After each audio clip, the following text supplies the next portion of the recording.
I never imagined that at my son's funeral, I would overhear the words that would change everything. Finally, I can get rid of that old bag and put her in a nursing home where she belongs, my daughter-in-law Susan whispered to her friends between fake sobs. The funeral home's sickeningly sweet floral scent couldn't mask the stench of her betrayal. My heart, already shattered by losing my only child, cracked even further as I realized the woman I had welcomed into our family was simply waiting for the perfect moment to discard me. At 72, I, Martha Wilson, never expected to outlive my son James. The cancer took him so quickly, just 3 months from diagnosis to death. Not enough time to prepare for a world without him in it. Now, as I stood beside his casket in my black dress that felt too tight around my grief-swollen heart, I could barely breathe thinking about what would come next. Susan had been James's college sweetheart. I had embraced her as the daughter I never had. But now I understood it had all been an act. When I accidentally overheard her conversation in the hallway of the funeral home, the scales fell from my eyes. She spoke of selling our homes, both purchased with money from the sale of my house, after my husband Frank passed, and starting a new life with someone named Drew, all while my son's body wasn't yet in the ground. I retreated silently, my cane barely supporting my shaking legs. How could I have been so blind for years? I had signed over everything to them, believing their claims about avoiding probate issues and investing for my future. I had moved into their guest bedroom, grateful to be included in their lives, never questioning when Susan limited my time with my grandchildren, Jake and Emma, claiming I disrupted their routines. That night, I couldn't sleep. Memories washed over me like bitter waves, the way Susan sighed when I needed help with my phone, her irritation when my arthritis slowed us down, the hushed phone calls, her increasingly stylish outfits worn just to run errands. The pieces fell into place. She had been having an affair while my son fought for his life, while I cared for him during her urgent business trips.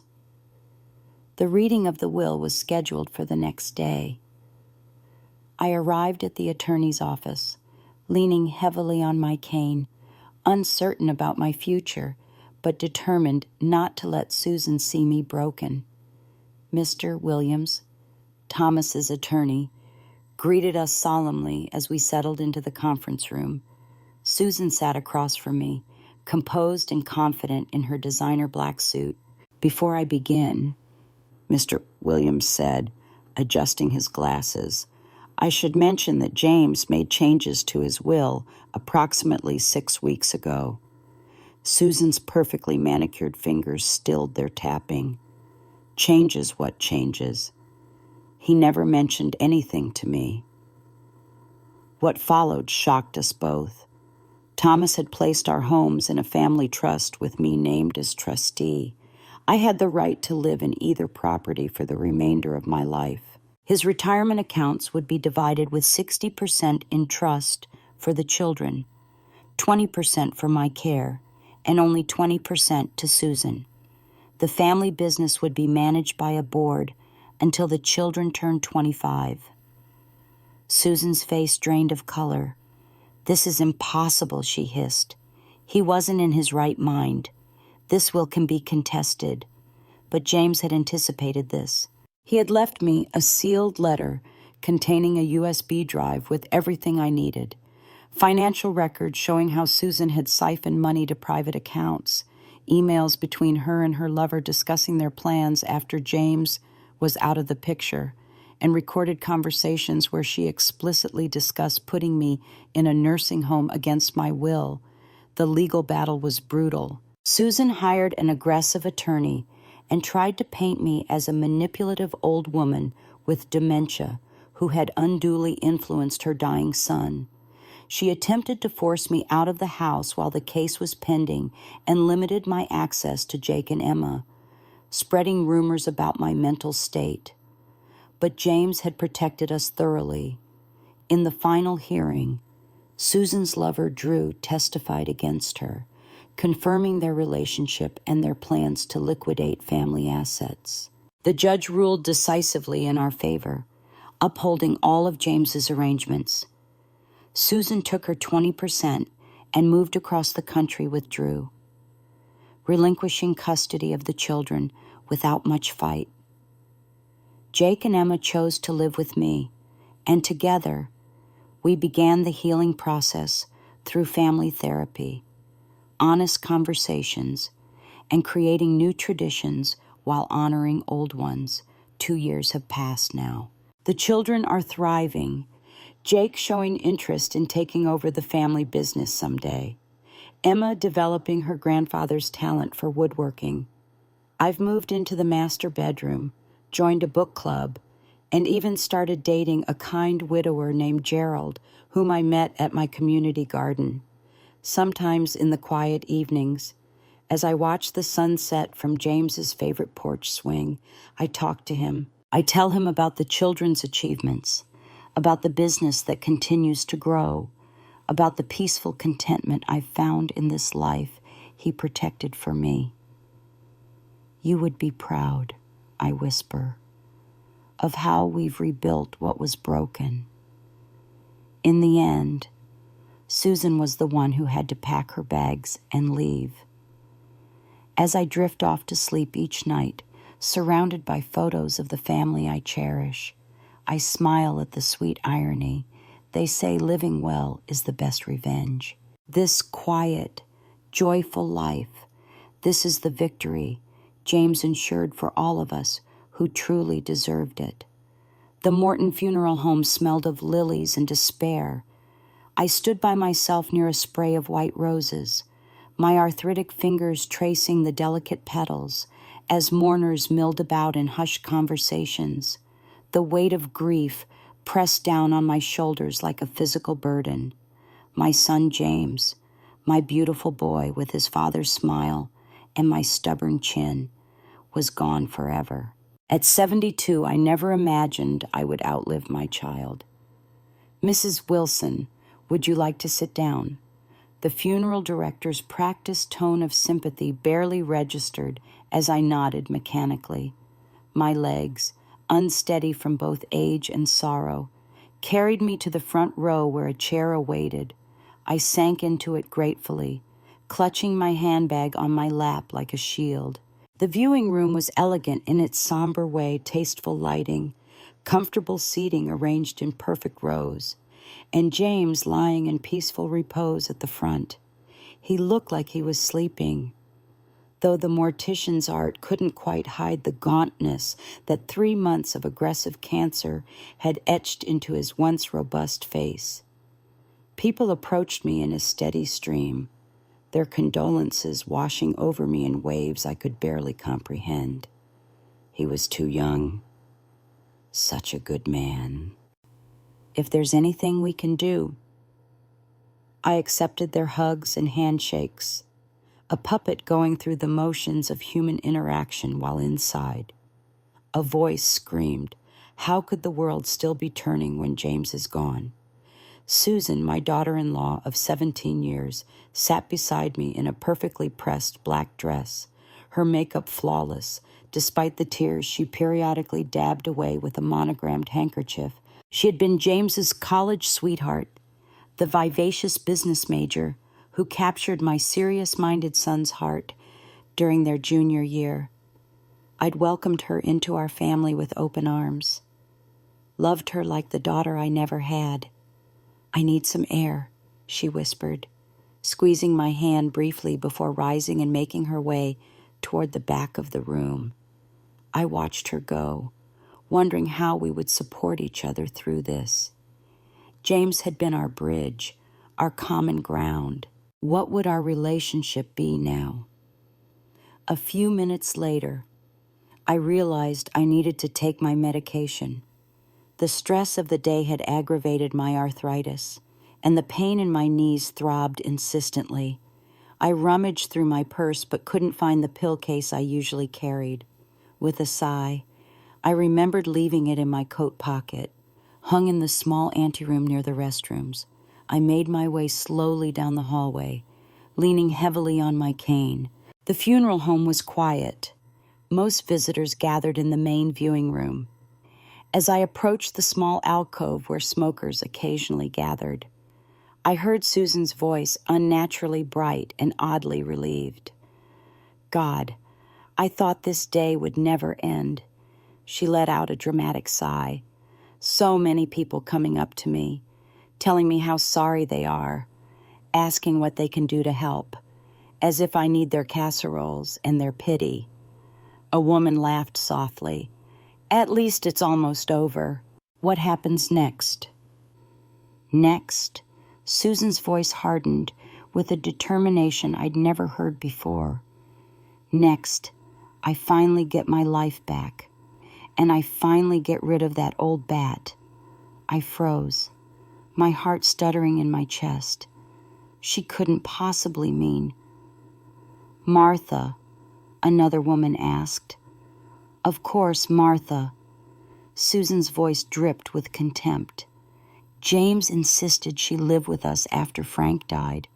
She has nowhere else to go. Susan. She's all alone. Susan. Well, now James is gone, and I don't have to pretend anymore. What will you do with her? The first woman again, curious. There's a perfectly adequate nursing home on the edge of town. Susan laughed a sound I'd always found musical, but now struck me as cruel.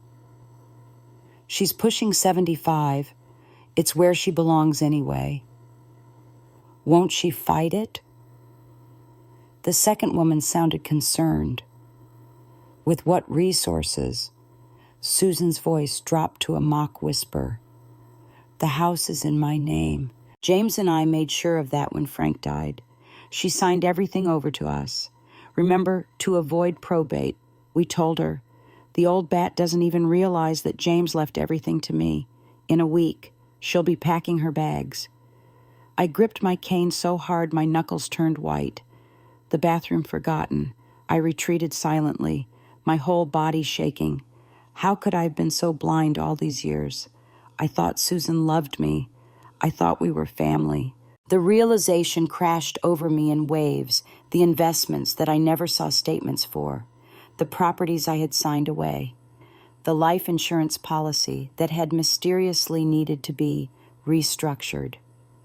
Susan and James had taken everything, over $350,000, from the sale of the home Frank and I had built together, where we had raised James, where we had planned to grow old.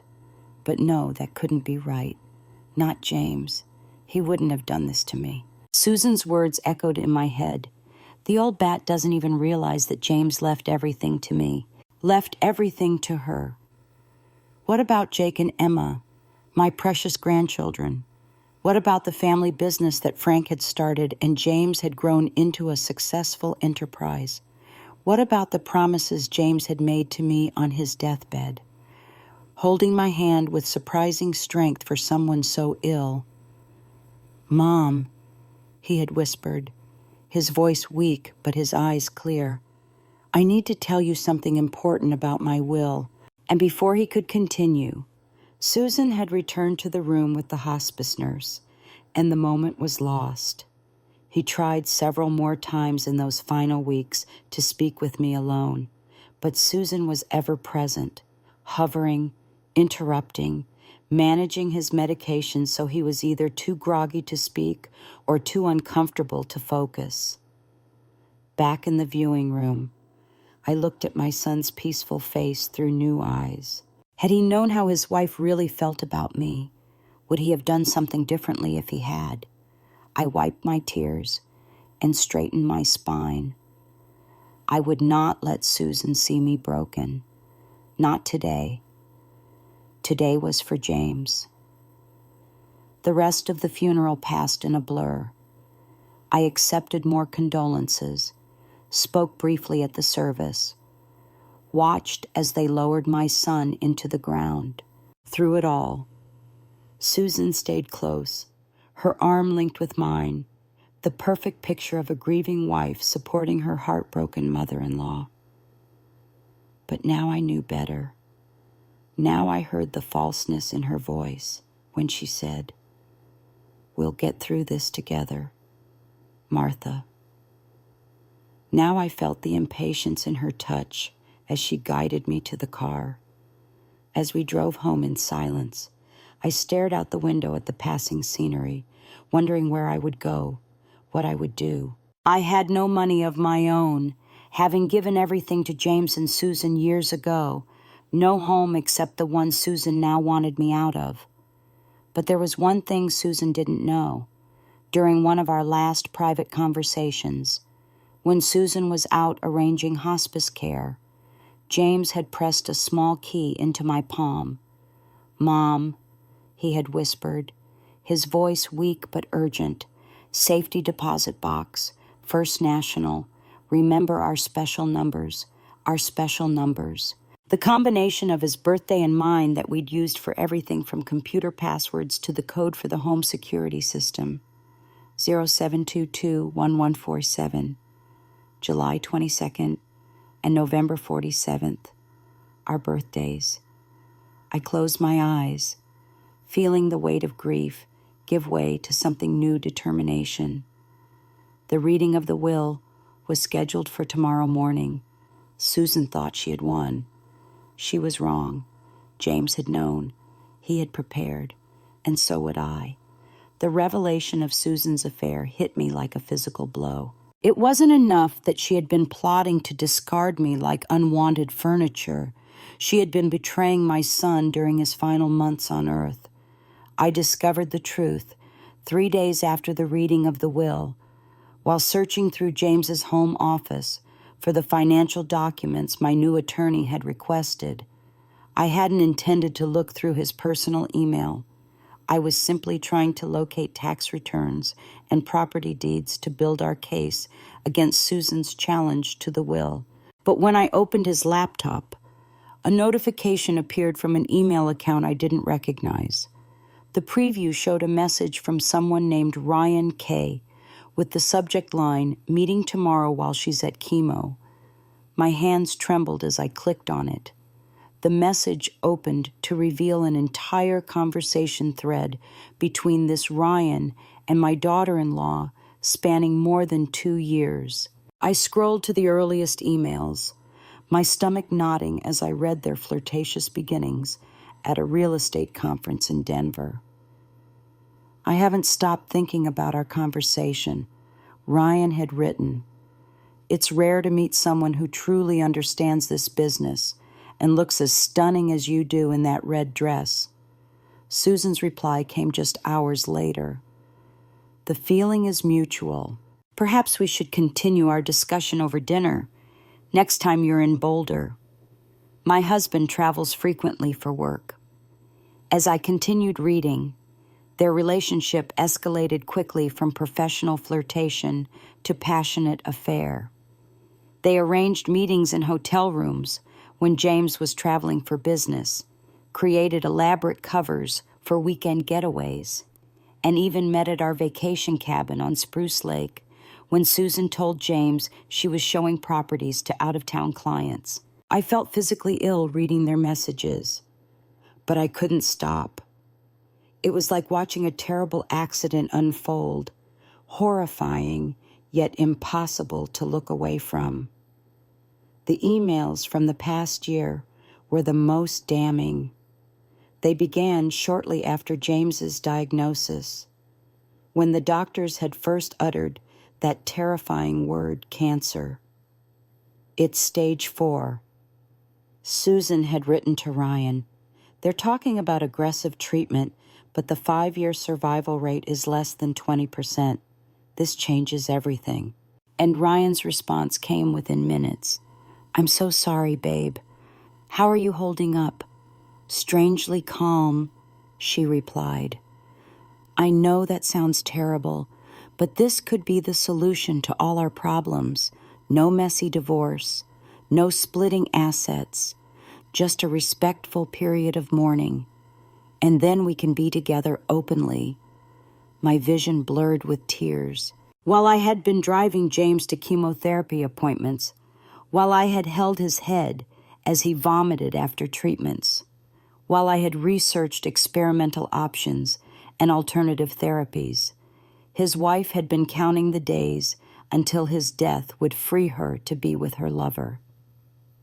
The emails grew more calculated as James's condition deteriorated. Susan and Ryan discussed their future plans in explicit detail, selling our family home, liquidating James's business, relocating to California, where Ryan had secured a position with a luxury real estate firm. They even debated which schools would be best for Jake and Emma. "The old lady is becoming a problem," Susan wrote in one particularly painful message. "She's always hovering, always asking questions about the accounts. James keeps talking about changing the will to make sure everyone is taken care of. I'm handling it, but it's exhausting keeping up this devoted wife and daughter-in-law act." I leaned back in James's leather chair, feeling the weight of betrayal crushing me. Poor James. Had he suspected, is that why he had been so insistent about speaking with me privately about the will? Is that why he had given me the key to the safety deposit box as I continued scrolling? I found the smoking gun, a message from just 3 weeks before James passed away. "I've got a showing near the Pine Haven nursing home tomorrow," Susan wrote to Ryan. "Going to stop by and check it out. They have vacancies coming up next month. Nothing fancy, but it'll do for Martha. Once she's settled there, we can start the renovations on the house before listing it." Ryan's reply was chilling. "Smart thinking. The sooner we get her placed, the smoother everything will be. With James declining so rapidly, the timing couldn't be better. By summer, this will all be behind us. By summer, as if my son's death and my displacement were merely inconvenient obstacles to their happiness, as if we were nothing but complications to be managed and resolved." A new message notification popped up on the screen from Ryan to Susan, sent just minutes ago. "Can't wait to see you tonight. Last time was amazing. Tonight, with James barely cold in his grave, they were meeting tonight." I took a deep breath and forwarded the entire email thread to my personal account. Then, hands still shaking, I searched through the rest of James's emails. There it was, correspondence with his attorney, Mr. Williams, about changes to his will. James had suspected something. He had taken steps to protect me and the children. In one message to Mr. Williams, James wrote, "I have reason to believe my wife is planning to place my mother in a care facility against her wishes after my death. I need to ensure that cannot happen. I also have concerns about funds being diverted from our family accounts. Please advise on the best way to protect my mother's interests and secure my children's inheritance." The reply outlined the trust arrangement that had been revealed at the will, reading the very arrangement Susan was now contesting. There were also references to evidence James had been gathering, bank statements showing unusual transfers, recorded conversations, and hotel receipts found in Susan's purse. A creaking floorboard startled me. I looked up to see Emma standing in the doorway, her 10-year-old face solemn and too mature for her years. "Grandma, are you okay? You're crying?" I quickly wiped my cheeks. "I'm just missing your dad, sweetheart." She came to me, slipping her small hand into mine. "Mom's going out again tonight. She told us to tell you she has a meeting with the attorney." I squeezed her hand gently. "I see. And who's staying with you and Jake?" "The babysitter. Mom says we're too old for babysitters, but..." She shrugged. "I'd rather have you." I pulled her close, breathing in the strawberry scent of her shampoo. "How about I tell the babysitter she can go home early? We could have pizza and watch your dad's favorite movie." Emma's face brightened. The one with the astronaut dad always said, "I'm as brave as her." "You are, sweetheart," I said, closing the laptop. "We both are." As Emma went to tell her brother about our plans, I took one final look around James's office. On the wall hung a family photo from happier times James with his arm around Susan, Jake and Emma in front, me standing beside them. We were smiling, unaware of the betrayal that had already begun. Tonight, Susan would be with Ryan while her children ate pizza with their grandmother. Tomorrow, I would visit First National Bank with the key James had given me, and soon, Susan would learn that her carefully constructed plans were about to crumble around her. My son had known. He had prepared. And I would honor his final act of protection by fighting with everything I had. The morning after discovering Susan's affair, I awoke with a renewed sense of purpose. While she slept off her late night with Ryan, I dressed carefully in a navy pantsuit I hadn't worn in years. It was slightly loose now. Grief had whittled away my appetite, but it made me feel armored, prepared for battle. "Where are you going, Grandma?" Jake asked as I came downstairs. He sat at the kitchen counter, half-heartedly pushing cereal around his bowl. "Just some errands, sweetheart," I said, pouring myself a cup of coffee. "Would you and Emma like to come with me later to that ice cream place your dad loved after I finish my business?" His face brightened momentarily before clouding over. "Mom says we have to clean out Dad's closet today. She wants to donate his clothes." My hand tightened around my mug. Not even 2 weeks since the funeral, and she was erasing James's presence from the home.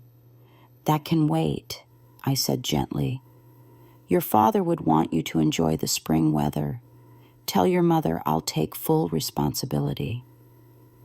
The First National Bank of Boulder stood proudly on Pearl Street, its limestone facade unchanged since Frank and I had opened our first joint account there as newlyweds nearly 50 years ago. I gripped James's key tightly as I approached the service desk, heart pounding against my ribs.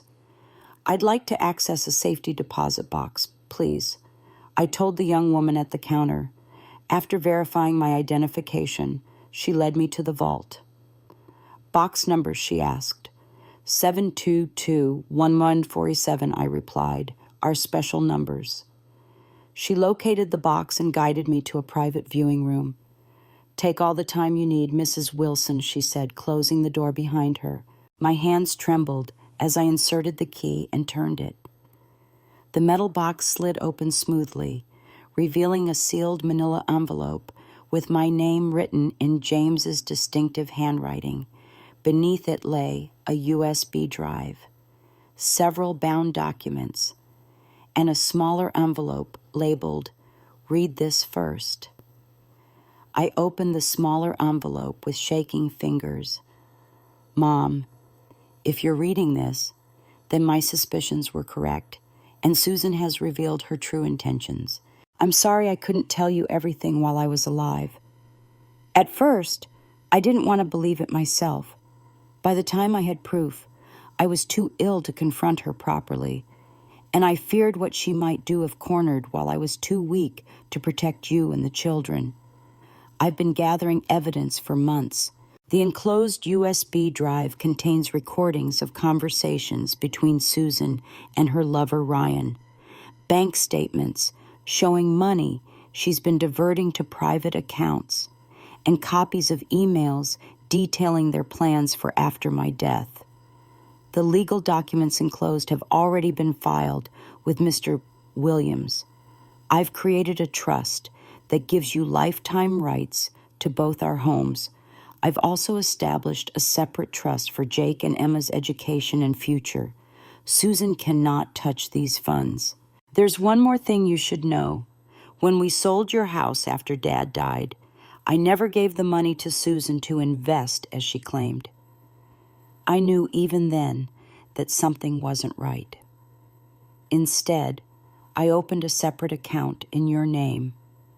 The passbook and account information are in this box.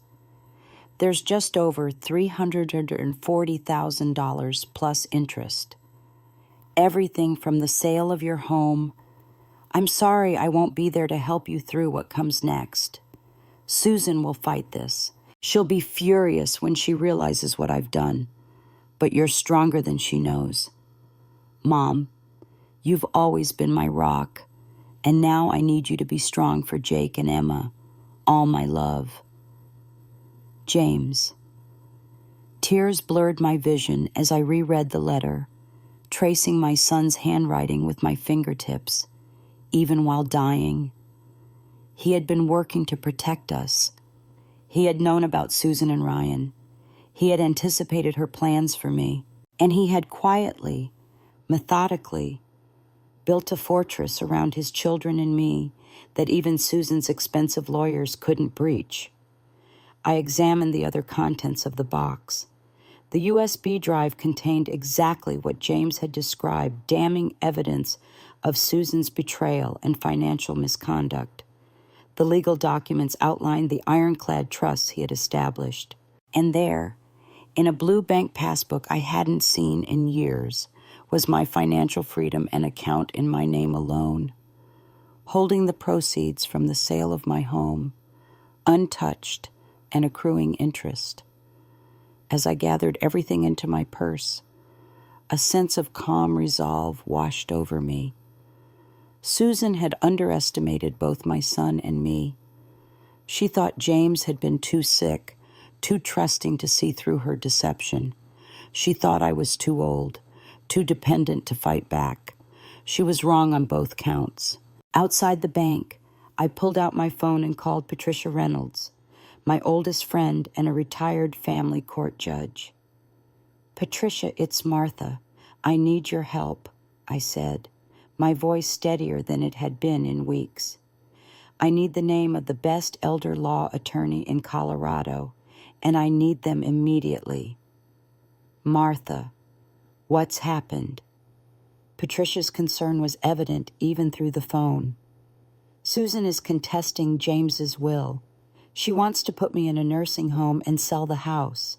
But James knew he left evidence. He protected us. Patricia's tone hardened. Come to my house right now. I'm calling Calvin Chen. He's the best elder law attorney I know, and he owes me a favor. We'll stop her. Martha. As I drove to Patricia's home, I felt James's presence beside me. I won't let you down, I whispered. I'll protect Jake and Emma. I'll fight for the home and future you wanted for us. That evening, when I returned to the house with ice cream for the children as promised, Susan was waiting in the living room, arms crossed, face tight with anger. Where have you been? She demanded. And why did you tell the children they didn't need to clear out James's things today? I met her gaze steadily. I visited the bank today, Susan. Box 722-1147. The color drained from her face. I don't know what you're talking about, and I think you do, I replied calmly, hanging my purse on the coat rack.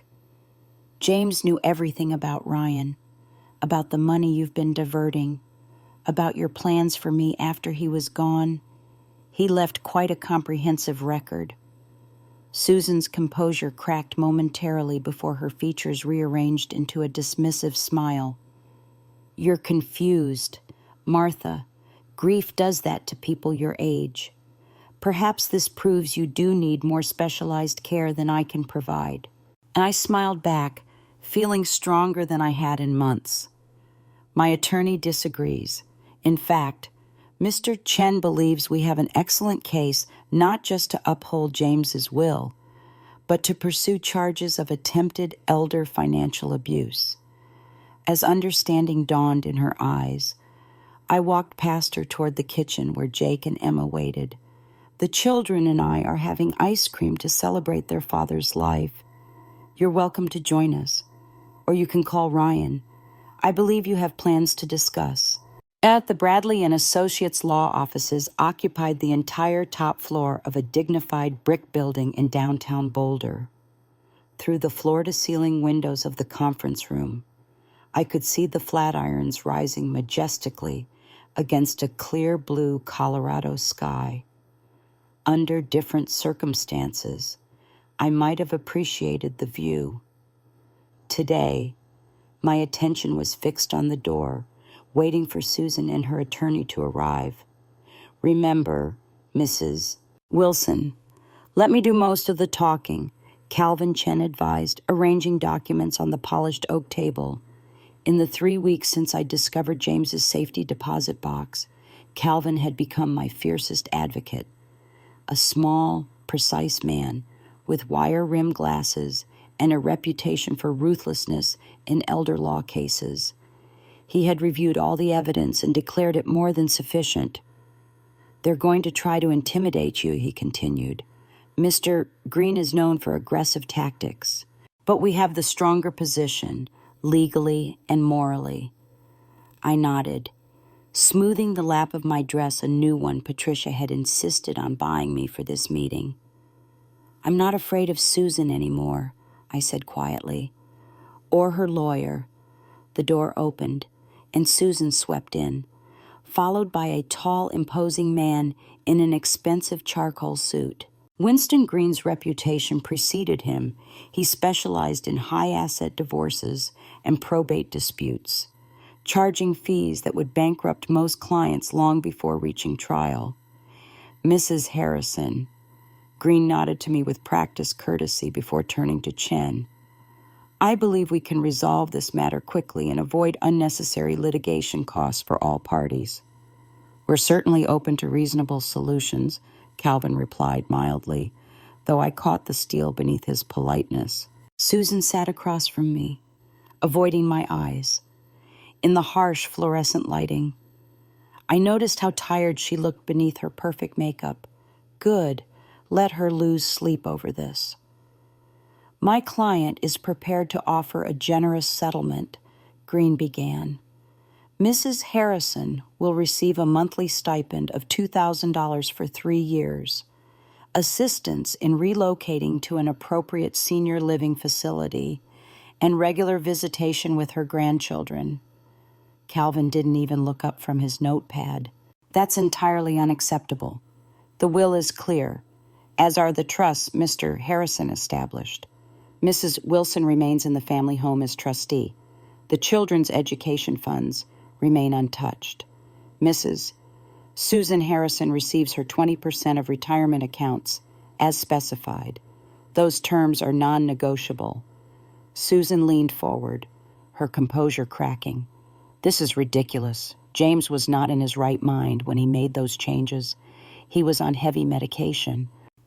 "Actually," Calvin interjected smoothly, "we have affidavits from Mr.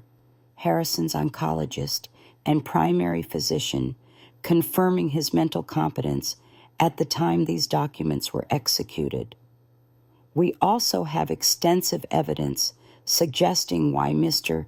Harrison felt these changes were necessary." He slid a folder toward Green. "This is merely a sample of what we're prepared to present in court if necessary. Emails between your client and a Mr. Ryan Kendall, dating back over 2 years. Bank records showing systematic diversion of family funds. Recorded conversations about placing Mrs. Wilson in a nursing home against her will and liquidating family assets." Green opened the folder, his expression unchanging as he reviewed the contents. Susan, however, paled visibly. "This is an invasion of privacy," she sputtered. "Those emails were on a private account, an account accessed on devices purchased with family funds, in a home where Mr. Harrison had every legal right to monitor communications," Calvin countered.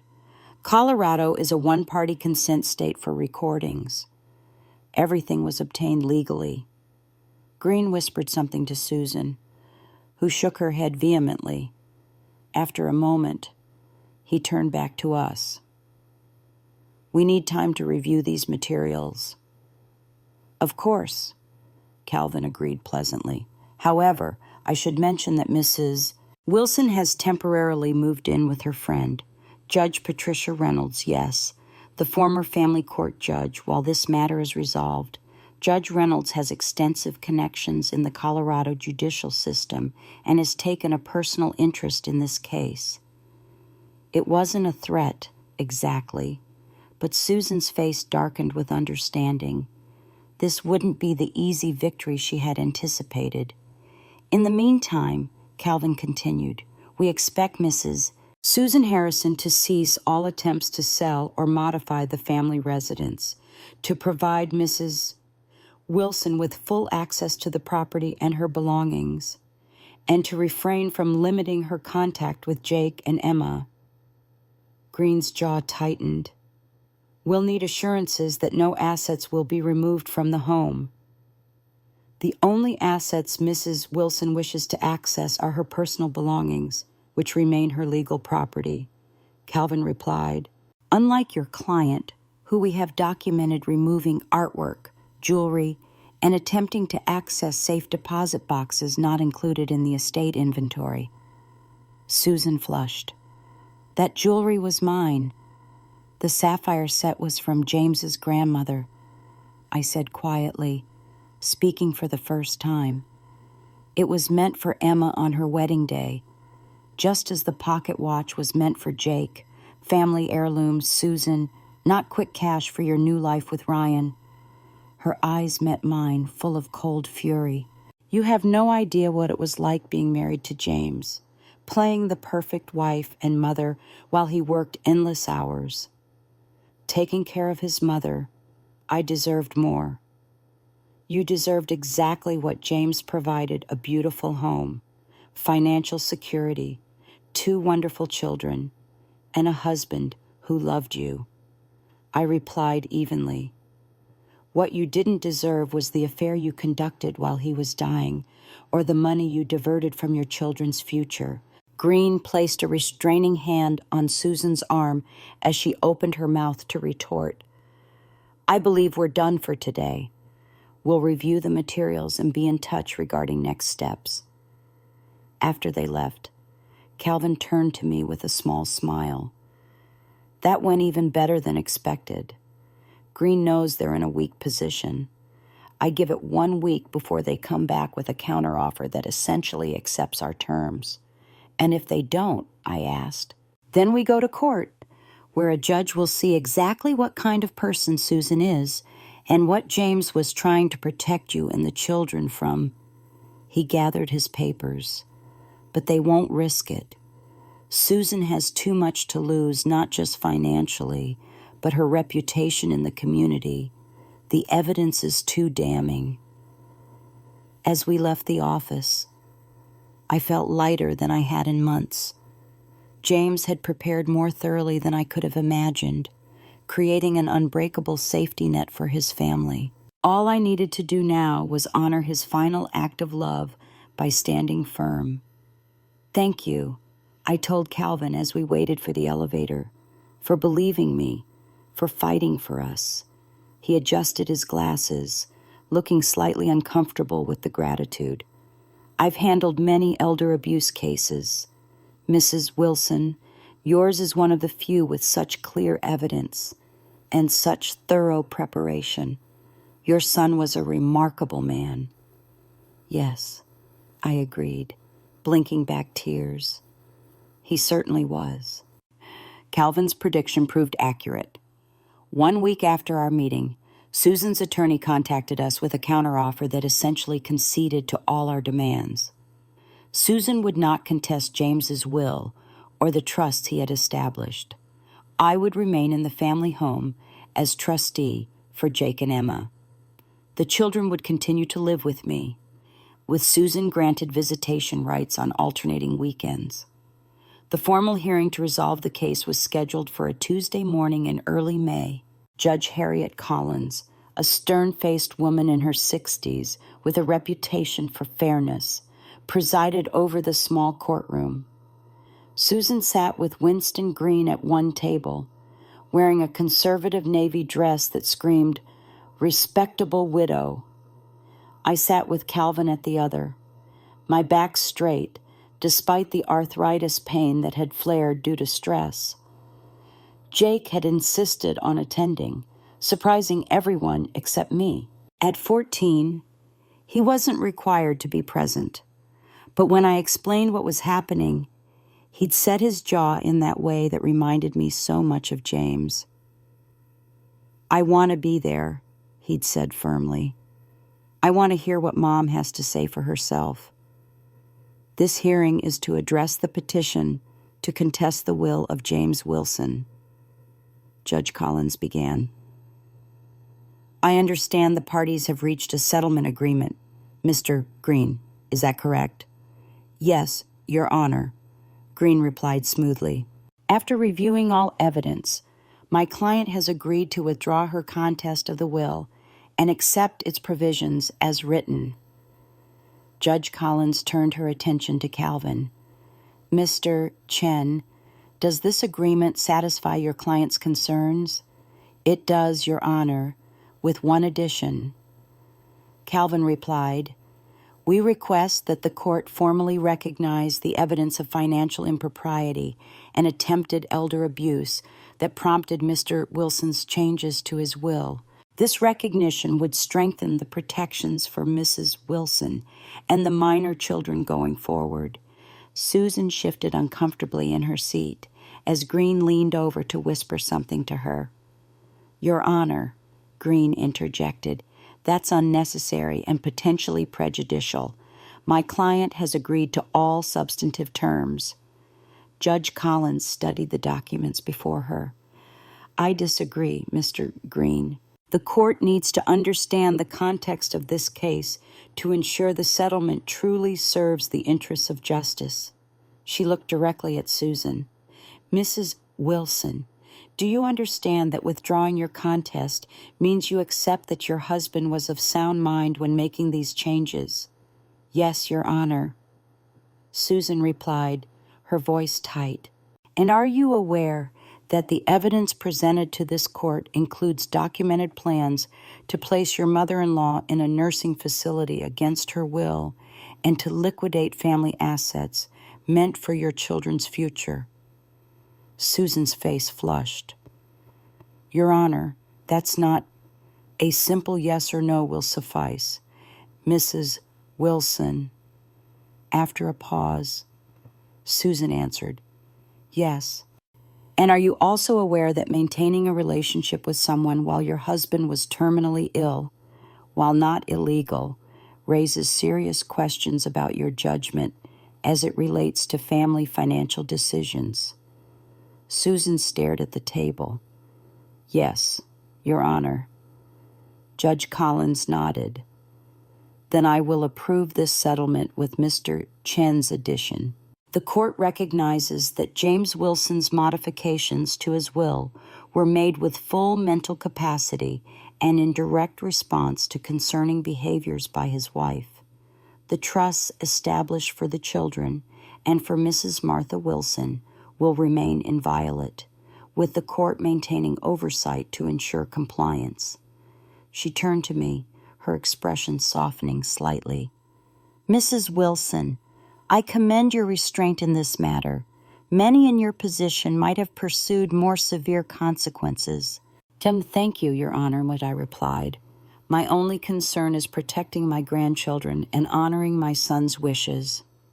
After the judge departed, Susan approached me in the hallway, her expression a mixture of anger and defeat. "I hope you're satisfied," she said bitterly. "You've turned my own children against me." "You did that yourself, Susan," I replied quietly, "when you betrayed their father and planned to discard their grandmother." From behind me, Jake's voice rang out, "Is it true? Mom? Were you really seeing someone else while Dad was dying?" Susan's face crumpled as she turned to see her son, standing tall beyond his 14 years, his eyes hard with judgment. "Jake, honey, it's complicated. Adult relationships." "Just answer the question, Yake," he interrupted, his voice breaking slightly. "Was it true?" Susan looked from Jake to me, then to Calvin, who stood a discreet distance away.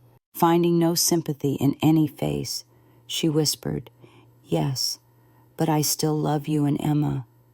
That never changed." Jake shook his head, tears filling his eyes. "Dad trusted you. Grandma trusted you. I trusted you. You'll understand when you're older," Susan began, reaching for him. He stepped back. "I understand enough now." Turning to me, he asked, "Can we go home, Grandma?" I nodded, placing my arm around his shoulders. As we walked toward the courthouse doors, Susan called after us, "This isn't over. They're still my children." Without turning, I replied, "Yes, they are, and they deserve better than what you've shown them. When you're ready to be the mother they need, we'll be waiting." Outside in the May sunshine, Jake took a deep breath. "Dad would be proud of you, Grandma." "He'd be proud of you too, sweetheart," I said, blinking back tears. "So very proud." 2 years have passed since that fateful day in court. The seasons have cycled through dormancy and renewal, much like our lives in the aftermath of James's death and Susan's betrayal. The pain hasn't disappeared. Grief never truly does, but it has softened around the edges, making space for joy to creep back in. Susan took her settlement, the 20% of James's retirement accounts amounting to nearly $175,000, and moved to Phoenix with Ryan. Jake received a terse postcard 3 months later with their new address and phone number. "If you want to visit," Susan had written, not bothering to mention Emma, who at 10 had taken her mother's departure the hardest. "She didn't even ask how we are," Jake observed, tossing the postcard onto the kitchen counter. "Would you want to go?" I asked carefully, watching his face. He shrugged, that teenage gesture that could mean anything or nothing. "Not now, maybe someday." To my surprise, Susan relinquished custody without much of a fight when her attorney proposed a standard joint custody arrangement. Calvin advised me to prepare for a battle, but at the preliminary hearing, Susan shocked everyone by requesting only minimal visitation rights. "My client is establishing a new business in Arizona." Winston Green explained to the judge, "The demands of this venture make traditional custody impractical at present. Mrs. Wilson requests monthly video calls and visitation during summer and winter school breaks." Even the judge seemed taken aback. "Mrs. Wilson, you understand what you're agreeing to. You're essentially granting primary physical custody to the children's grandmother." "I understand," Susan replied, not meeting anyone's eyes. "It's better this way. For now." Later, Calvin speculated that Susan's quick capitulation had more to do with Ryan than with business demands. "Men like that rarely want to deal with someone else's children," he said. "She's chosen him over them."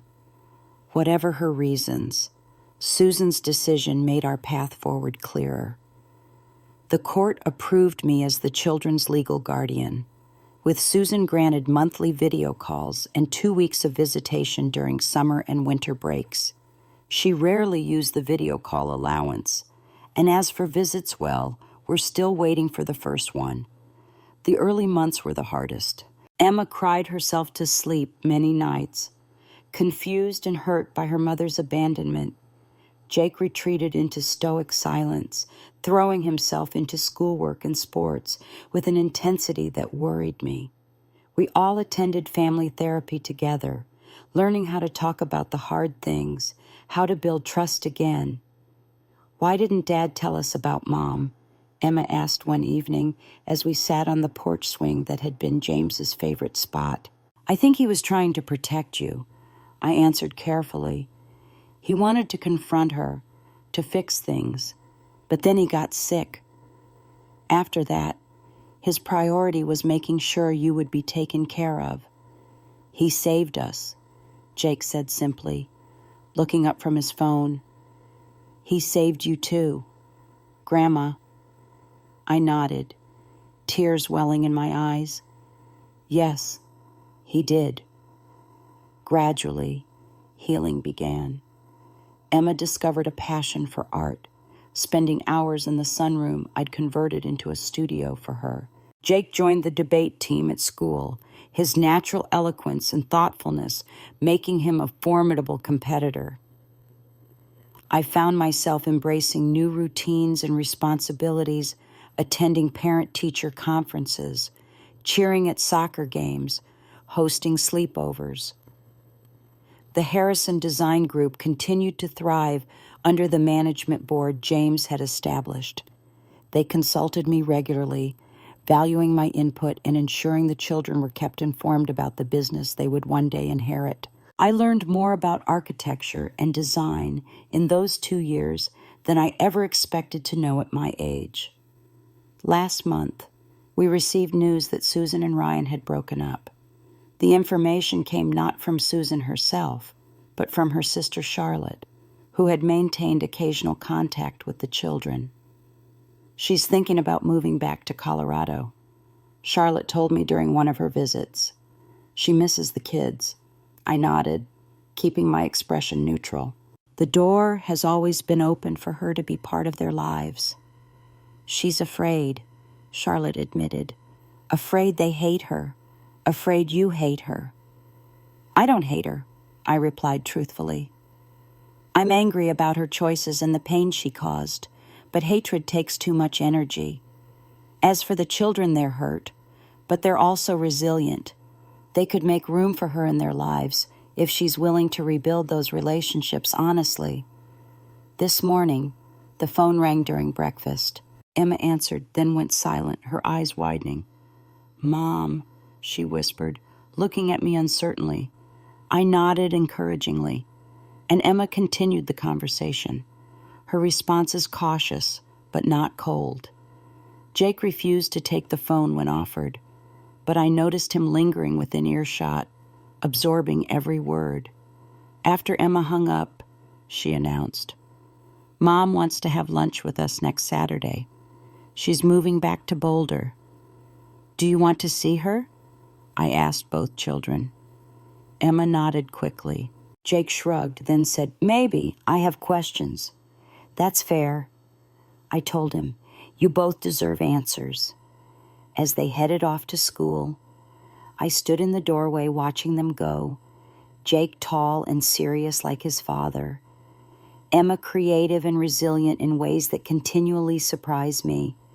James lives on in them, in the way Jake tilts his head when considering a complex problem, in Emma's infectious laugh that sounds so much like her father's. I don't know what Susan's return will mean for our carefully reconstructed life. But I do know this, the foundation James built for us is strong. The home he protected is secure. The children are thriving. And I've discovered strengths in myself I never knew existed. Whatever comes next, we'll face it together just as James would have wanted. The chimes on our front porch tinkle melodically in the gentle June breeze as I rock slowly in James's favorite cedar swing. The garden before me blooms with color-vibrant roses, delicate lavender, and cheerful black-eyed Susans that Emma and I planted together last spring. From my vantage point, I can see Jake in the driveway teaching Emma how to perfect her basketball free throw, their laughter carrying across the yard like music. At 74, I never imagined my life would look like this. 3 years after losing James, I've somehow become the matriarch of a thriving family and the guardian of a legacy he carefully preserved for us. The ache of his absence never truly leaves, but it's joined now by an overwhelming gratitude for his foresight and love. Grandma, did you see that? Emma calls out excitedly as she successfully makes a basket. At 13, she's blossoming into a confident young woman with her father's creative spirit and determination. Beautiful shot. And I call back, waving my iced tea in salute. You're a natural athlete, just like your brother. Jake, now 16 and nearly 6 feet tall, grins and tousles his sister's hair. "She's still got nothing on my 3-pointer, he teases, but his pride in her progress is evident. 3 months ago, Susan moved back to Boulder, renting a small apartment about 20 minutes from our home. Her relationship with the children remains tentative weekly dinners, occasional shopping trips with Emma, reluctant conversations with Jake, who hasn't fully forgiven her betrayal of his father. But she's trying. I'll give her that much. The flashy jewelry and designer clothes are gone, replaced by a more subdued style and manner. The breakup with Ryan seems to have humbled her. She asked about the family business yesterday. Jake mentioned during breakfast last week. Wanted to know if I was still interested in taking it over someday. "And are you?" I asked, sliding a plate of pancakes toward him. He nodded thoughtfully. "I've been shadowing Mr. Dennison in the design department on Saturdays. I like it seeing how ideas become blueprints. Blueprints become buildings. Your father would be so proud," I told him, my voice catching slightly. "Dad made all this possible," Jake replied, his expression suddenly serious beyond his years. "If he hadn't changed his will, if he hadn't gathered all that evidence..." He left the thought unfinished, but we both knew what might have happened. I would likely be languishing in Pine Haven nursing home while Susan and Ryan occupied this house, spent the children's inheritance, and gradually erased James's memory from their lives. Instead, I wake each morning in the master bedroom that Susan fought so bitterly to keep. I've redecorated it simply, removing the expensive furnishings she had chosen and replacing them with comfortable pieces that feel like me, a handcrafted oak dresser from a local artisan, curtains in warm amber tones, and family photos everywhere. The Harrison Design Group continues to thrive under the management board James established. They consult me regularly, valuing my input despite my limited knowledge of architecture. As James's mother and the children's guardian, I've earned their respect. Last month, they invited me to cut the ribbon at the opening of their newest project, an affordable housing complex for seniors that James had designed before his illness. "This was your son's vision," Mr. Dennison told me as we toured the finished building. He wanted to create dignified, beautiful spaces for older adults to live independently. Looking at the thoughtfully designed apartments with their accessible features, abundant natural light, and community spaces, I felt James's presence so strongly that tears sprang to my eyes. How fitting that his last complete project created homes for people like me, seniors, who deserved respect and autonomy in their later years. My own life has expanded in ways I never anticipated. The book club I joined last year has become a circle of close friends, 5 women, all widowed, who understand the particular challenges and unexpected freedoms of this stage of life. We meet weekly, discussing everything from literature to politics to the challenges of dating after 70. Yes, dating. The most surprising development in my new life is Gerald, a kind widower I met while volunteering at the community garden. At 76, with silver hair and laugh lines around his eyes, he brings me fresh vegetables from his plot every Sunday and stays for dinner with the family. Last week, he invited me to accompany him on a river cruise through Europe next spring. "You should go, Grandma," Emma urged when I mentioned the invitation. "We'll be fine for 2 weeks. Jake can drive me to school." "Dad would want you to enjoy your life," Jake added. "You've earned it." And this evening, as the children come in from their basketball game, flushed and happy, I marvel at the resilience of young hearts. Despite losing their father and being emotionally abandoned by their mother, they've grown into compassionate, thoughtful people. James shines through in Jake's sense of responsibility and Emma's creative eye. Tomorrow, we'll visit James's grave as we do every month, bringing fresh flowers and sharing news of our lives with him. We'll tell him about Jake's perfect score on his math final, Emma's art being selected for a city exhibition, my tentative plans to travel with Gerald. I'll silently thank him, yet again, for his last act of protection and love. Susan once thought she would discard me and claim everything for herself. In her calculated cruelty, she saw me as nothing but an inconvenient old woman, a burden to be managed and then forgotten. She never understood that family isn't just about legal ties or shared DNA. It's about love, protection, and putting others before yourself, just as James did. They say living well is the best revenge. As I watch the sunset paint the Colorado sky in brilliant oranges and pinks, surrounded by the legacy of my son's love, I think there's truth in that old saying, this quiet, joyful life rebuilt from the ashes of betrayal. This is the sweetest victory of all. Yesterday marked the 3rd anniversary of James's death. Jake, Emma, and I visited his grave, bringing his favorite sunflowers and spending a quiet hour together, sharing memories and updates as if he could hear us. There's a certain peace in these rituals now, the sharp edges of grief softened by time, and the knowledge that we've honored his final wishes. As I placed my hand on the cool granite of his headstone, I remembered those terrible days when I first discovered Susan's betrayal, the overheard conversation at the funeral home, the shock of learning about her affair with Ryan, the fear of being discarded into a nursing home. I recalled the woman I was then frightened, uncertain, believing myself powerless in the face of Susan's scheming. Looking at my grandchildren standing tall beside me, Jake now discussing college applications, Emma flourishing in her art classes, I realized how far we've all come.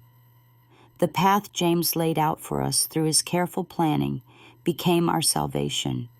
What Susan intended as our destruction became instead our transformation. When Susan moved back to Boulder last year, seeking to rebuild relationships with her children, I chose forgiveness not for her sake, but for our own. Carrying bitterness serves no one. The children see their mother monthly now, cautious but healing. I see her occasionally at school events, our interactions civil if not warm.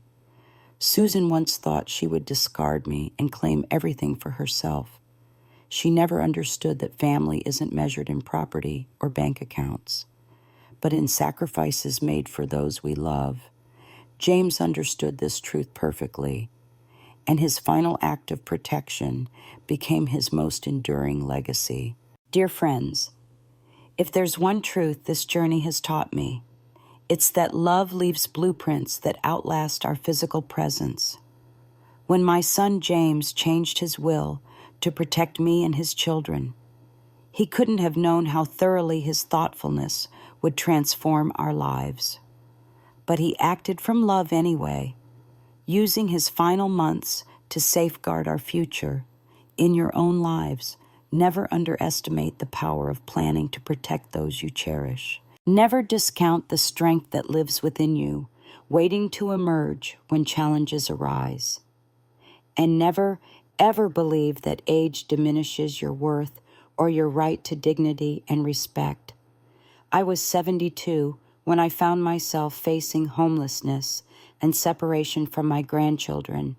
I was 72 when I stood up in court and fought for the future my son had envisioned for us. And I was 72 when I discovered that life can begin anew, even after devastating loss. Whatever chapter you're living through right now, whether it's one of joy or heartbreak, certainty or confusion, remember that your story isn't finished. The next page might hold unexpected beauty, strength you never knew you possessed, or love you thought was lost forever. If my story has touched your heart today, please share it with someone who might need to hear that it's never too late for a new beginning. Drop a comment below with your own story of resilience or renewal. Our shared experiences light the way for others walking similar paths. And subscribe to follow more stories of courage, redemption, and the remarkable strength of the human spirit. Together, we can remind each other that sometimes the sweetest victories come after our darkest hours.